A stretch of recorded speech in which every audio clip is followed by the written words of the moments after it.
Dear students, a very warm welcome to all of you in my today's lecture of sales management.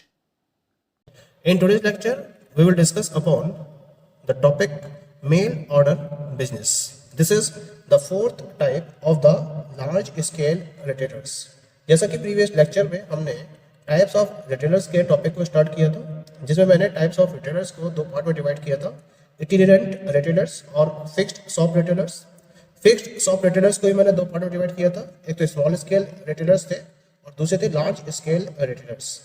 Large scale retailers में मैंने आपसे previous lecture में departmental stores, shopping mall, chain और multiple shops, ये तीन types discuss किए थे, इनके कॉन्सेप्ट को प्रॉपर्ली डिस्कस किया था।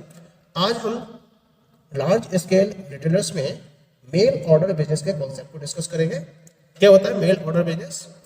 It is that type of retail institution which solicits patronage by means of catalog sent through the mail and containing detailed description of merchandise for sale.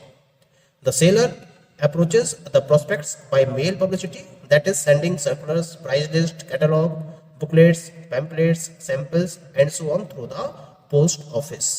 यानी कुल मिला के जब इस टाइप के बिजनेस को या रिटेल बिजनेस को स्टार्ट किया जाता है तो इस केस में जो रिटेल इंस्टीट्यूशंस हैं ये क्या करते हैं, ये अपने जितने भी बायर्स अवेलेबल होते हैं इनको कैटलॉग के मीडियम से अपने डिफरेंट टाइप के मर्केंडाइज की डिटेल्ड डिस्क्रिप्शन भेजते हैं। यानी कि ये कैटलॉग तैयार करते हैं और इसको ये क्या करते हैं, मेल कर देते हैं पोस्ट ऑफिस के थ्रू, और जिसमें क्या होता है इस कैटलॉग के अंदर जितने भी प्रोडक्ट्स उनके पास अवेलेबल होते हैं सेल करने के लिए उनका डिटेल्ड डिस्क्रिप्शन होता है। डिफरेंट टाइप की मेल पब्लिसिटी के थ्रू ये सेलर अपने बायर्स को अप्रोच करते हैं। जैसे ये सर्कुलर्स भी भेज सकते हैं, प्राइस लिस्ट भेजते हैं, कैटलॉग्स भी भेजते हैं, बुकलेट्स भेजते हैं, पैम्पलेट्स भेजते हैं, सैंपल्स भी भेजते हैं, और ये सब क्या करते हैं with the help of post office अपने अपने डिफरेंट प्रोस्पेक्टिव बायर्स के पास सेंड करते हैं, जिसमें इनके पास जो भी प्रोडक्ट्स अवेलेबल होते हैं उसके रिगार्डिंग डिटेल्ड डिस्क्रिप्शन दिया होता है। Okay, the next type is the cooperative stores. क्या होते हैं ये cooperative stores? Cooperative marketing means marketing through a cooperative society. यानी कि जब कोऑपरेटिव सोसाइटी के बेसिस पर मार्केटिंग को फॉलो किया जाता है तो हम ऐसी मार्केटिंग को कोऑपरेटिव मार्केटिंग का नाम देते हैं। When all the functions of marketing such as purchasing, assembling, grading, standardizing, financing, advertising, sales promotion, selling और भी जितने भी functions होते हैं मार्केटिंग के, they are performed by a cooperative society. It is called a cooperative marketing. That is clear? तो जब cooperative society के बेसिस पर मार्केटिंग को फॉलो किया जाता है तो हम ऐसी मार्केटिंग को कोऑपरेटिव मार्केटिंग का नाम देते हैं। For this purpose cooperative stores are opened. जो कोऑपरेटिव सोसाइटीज हैं वो डिफरेंट टाइप के कोऑपरेटिव मार्केटिंग फंक्शंस को परफॉर्म करती हैं। जैसे ये परचेजिंग करती है, ये भी क्या करती है, परचेजिंग जो की जाती है ये लार्ज लेवल पर फोकस की जाती है। Each and every function is performed at a very large level. ये परचेजिंग भी लार्ज लेवल पर करते हैं, असेंबलिंग की प्रोसेस में भी इन्वॉल्व होते हैं, ग्रेडिंग भी करते हैं, स्टैंडर्डाइजेशन भी करते हैं, फाइनेंसिंग की फैसिलिटी प्रोवाइड कराते हैं, एडवर्टाइजिंग भी है, सेल्स प्रमोशन है, सेलिंग है। इस तरह से मार्केटिंग के जितने भी फंक्शंस हैं these all are functions are perform by such type of cooperative societies. इसके लिए ये क्या करते हैं, ये अब इन्हें जो भी गुड्स इनके पास अवेलेबल हुए इन गुड्स को इन्हें कंज्यूमर्स को अवेलेबल कराने हैं, तो इन कंज्यूमर्स को अवेलेबल कराने के लिए ये क्या करते हैं, अपने डिफरेंट टाइप के कोऑपरेटिव स्टोर्स को ओपन करते हैं। हाँ, लेकिन इसके साथ जो इनके मेंबर्स होते हैं इन्हीं को ये फैसिलिटीज अवेलेबल होती हैं। ये कोऑपरेटिव्स जितने भी कोऑपरेटिव स्टोर्स डेवलप किए जाते हैं they are collecting goods from their members. यानी कि जो इनसे जुड़े हुए हैं वो पर्टिकुलर मेंबर्स इस टाइप की प्रोसेस में इन्वॉल्व है, वो डिफरेंट टाइप के प्रोडक्ट का प्रोडक्शन कर रहे हैं स्मॉल लेवल पर। तो जितने भी इनके मेंबर्स हैं जो स्मॉल लेवल पर डिफरेंट टाइप के वैरायटी ऑफ गुड्स को प्रोड्यूस कर रहे हैं उनसे ये कोऑपरेटिव स्टोर्स गुड्स को कलेक्ट करते हैं और फिर मार्केट में इन गुड्स को सेल करते हैं, और इनसे जो भी प्रॉफिट होता है ये अपने मेंबर्स के बीच में इनके पर्टिकुलर कंट्रीब्यूशन के अकॉर्डिंग शेयर कर देते हैं। ठीक है, जितने भी एक्सपेंसेस होते हैं उन एक्सपेंसेस को डिडक्ट करा जाता है और डिडक्ट करने के बाद इस प्रॉफिट में से जो भी शेयर डिफरेंट डिफरेंट मेंबर्स का उनके कंट्रीब्यूशन के अकॉर्डिंग बनता है उतना प्रॉफिट उन पर्टिकुलर मेंबर्स को प्रोवाइड कर दिया जाता है। तो हम ऐसे रिटेल बिजनेस को कोऑपरेटिव स्टोर्स का नाम देते हैं। पॉइंट क्लियर हो गया? इससे पहले मैंने आपसे कोऑपरेटिव सोसाइटीज का एक टॉपिक डिस्कस किया था under the forms of business organization, जिसका पर्पस क्या था? कस्टमर्स को सर्विस प्रोवाइड करना। तो इसी सर्विस को प्रोवाइड करने के पॉइंट ऑफ व्यू से कोऑपरेटिव स्टोर्स ओपन किए जाते हैं और जो छोटे छोटे मैन्युफैक्चरिंग पॉइंट्स होते हैं उनमें इन्वॉल्व पर्संस को इन कोऑपरेटिव स्टोर्स का मेंबर्स बना लिया जाता है। फिर उनसे डिफरेंट वैरायटी ऑफ गुड्स को परचेज किया जाता है, उनको एक जगह पर कलेक्ट कर लिया जाता है और कलेक्ट करने के बाद फिर मार्केट में कंज्यूमर्स को सेल किया जाता है और इसमें जो प्रॉफिट होता है वो इन पर्टिकुलर मेंबर्स के बीच में उनके कंट्रीब्यूशन के अकॉर्डिंग शेयर कर दिया जाता है सारे एक्सपेंसेस को डिडक्ट करने के बाद। तो ये जो स्टोर्स है इनको हम कोऑपरेटिव स्टोर्स का नाम देते हैं। क्लियर? अब हम बात करेंगे about the next one. The next of the topic is super bazaars. ये अगला टाइप है लार्ज स्केल रिटेलर्स के रेफरेंस में। सुपर बाजार ये आपने सुना भी होगा and this is a very popular concept among the retail trade organisations. क्या होते हैं सुपर बाजार्स? सुपर बाजार्स या फिर इनको हम सुपर मार्केट का भी नाम देते हैं। These are the large retailing business unit selling mainly food and grocery items on the basis of low margin appeal, wide variety and assortments, self service and heavy emphasis on merchandise appeal. यानी कि ये super bazaars होते हैं, ये large retail business units होती है जो mainly food और ग्रोसरी आइटम्स में डील करते हैं। ग्रोसरी आइटम्स या फूड प्रोडक्ट्स को जो सेल करते हैं और ये लो मार्जिन के बेसिस पर मार्केट में वर्कआउट कर रहे होते हैं और different variety of food products, variety of grocery products इनके पास अवेलेबल होती है। इनकी चेन खुली होती है सुपर बाजार की और इनका मेन एम्फेसिस होता है सेल्फ सर्विस पर और सबसे ज्यादा फोकस होता है इनका मर्केंडाइज अपील, यानी कि वैरायटी ऑफ गुड्स कम से कम प्राइस में अवेलेबल कराना इनका मेन पर्पस होता है और इसके बेसिस पर ये मार्केट में अपने प्रोडक्ट को सेल कर रहे होते हैं।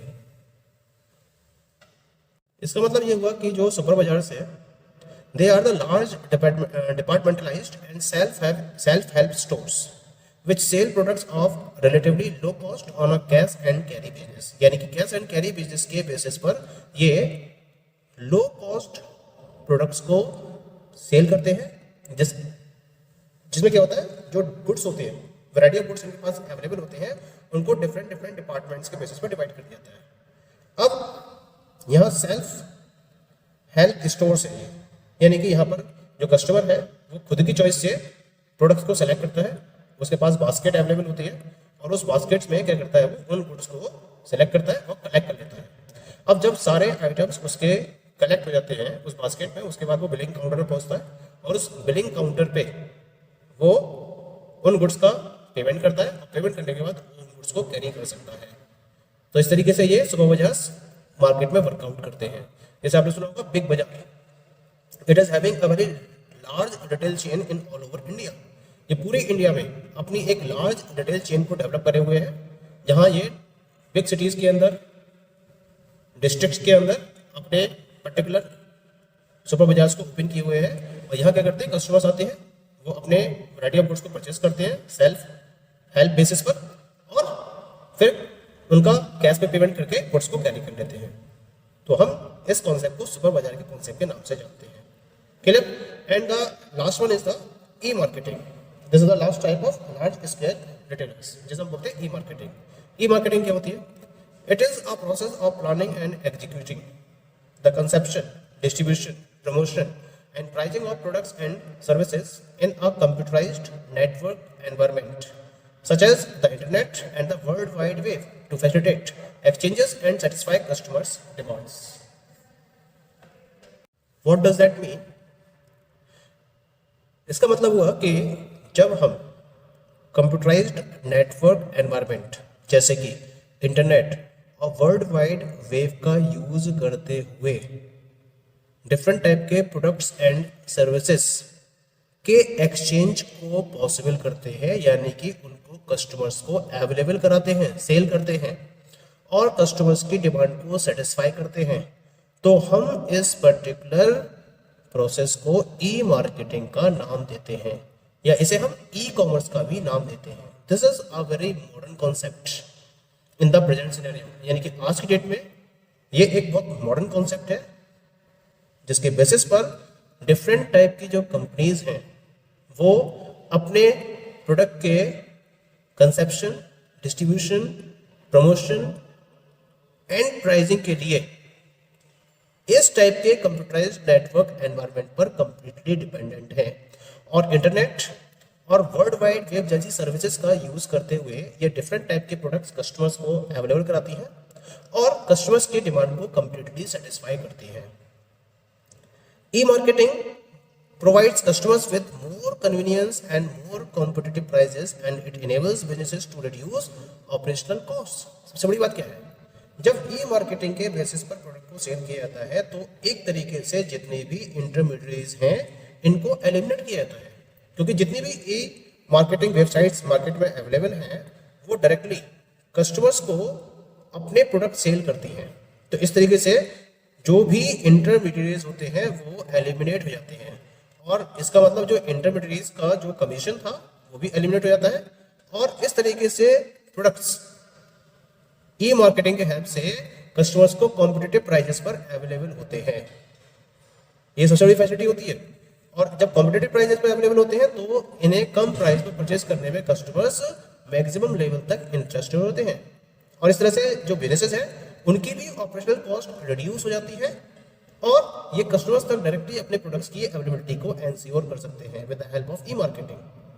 जैसे आपने देखा होगा कि Amazon, Flipkart, Amway, lots of companies आती है जो अपने पर्टिकुलर इंटरनेट और वर्ल्ड वाइड वेब जैसी फैसिलिटीज का यूज करते हुए डिफरेंट कंपनीज के प्रोडक्ट्स को कस्टमर्स तक अवेलेबल करा रही हैं।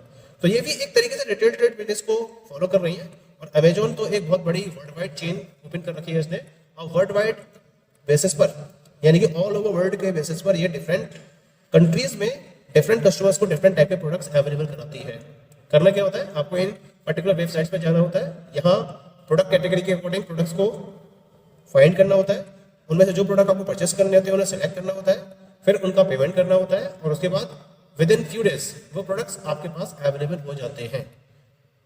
This is the process through e marketing. ये एक तरीके की ऑनलाइन शॉपिंग होती है, where the customers can get market information from their computers, या फिर सेलफोन का यूज करते हुए भी वो डिफरेंट टाइप के प्रोडक्ट्स के बारे में इन वेबसाइट से प्रोडक्ट के बारे में, डिफरेंट वैरायटी ऑफ प्रोडक्ट्स के बारे में इंफॉर्मेशन को ऑब्टेन कर सकते हैं। इसके साथ साथ सबसे बड़ी बात क्या है कि आप अपने घर को बिना छोड़े हुए, यानी कि अपने घर से ही 24 hours in a day and 7 days in a week के बेसिस पर अपने पसंदीदा या अपने फेवरेट प्रोडक्ट्स को परचेज कर सकते हो। ये भी इन पर्टिकुलर सर्विसेज की खास बात होती है। इसके साथ साथ एक बात और होती है इसके अंदर कि आप वेबसाइट पर ही डिफरेंट टाइप के एड्स को रीड कर सकते हो, डिफरेंट टाइप के गुड्स की पिक्चर को देख सकते हो, उनके प्राइसेस को कंपेयर कर सकते हो, और केवल जो कंप्यूटर का माउस है उसके कुछ क्लिक्स को फॉलो करते हुए अपनी परचेजिंग को आसान बना सकते हो, टाइम सेव कर सकते हो, मनी को सेव कर सकते हो, और इस तरीके से अपनी जो मार्केटिंग है, जो अपनी परचेजिंग है उसको आप कंप्लीट कर सकते हो। So this is the benefit of the e-marketing for both the buyers and for the sales, जिसके हेल्प से कंफर्ट वे में, इजी वे में प्रोडक्ट्स को सेल किया रहा है, और ईयर वाइज इसका मार्केट लगातार ग्रो होता चला जा रहा है। Okay, so these all are the different types of retail trade organizations. Thank you.